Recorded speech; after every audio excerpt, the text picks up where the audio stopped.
In 2019, before the world had heard of the word coronavirus, the situation was already grim for children in Katsina State.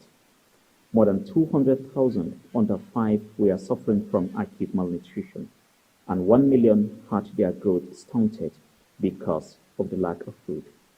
Mothers were suffering too.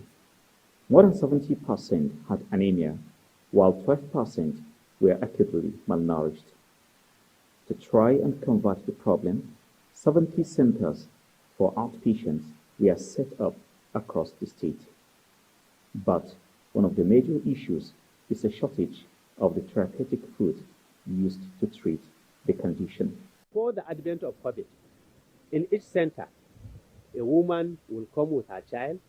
At times, within that community, that is why we call it community management of acute malnutrition center. Now, in that center, apart from basic education on what to do to prevent, basic education on hygiene, water, and sanitation, they were also given RUTF to support that child that is malnourished.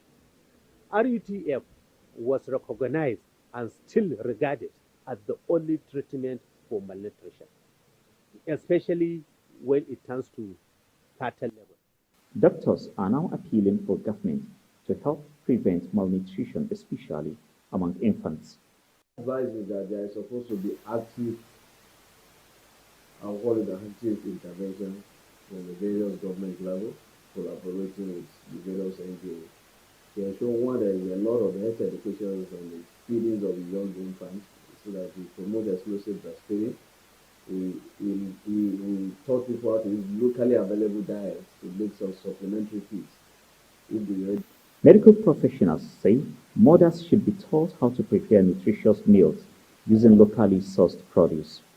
Adults nowadays, especially women of childbearing age, will end up becoming malnourished, not because they don't have what to eat, but because they don't know what to eat.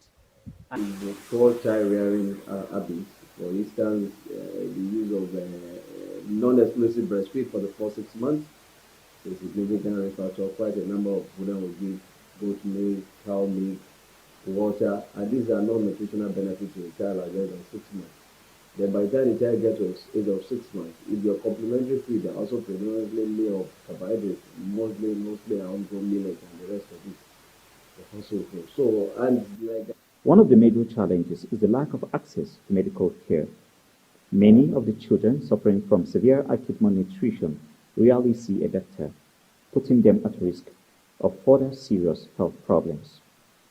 Awwal Ibrahim, Arise News, Katsina.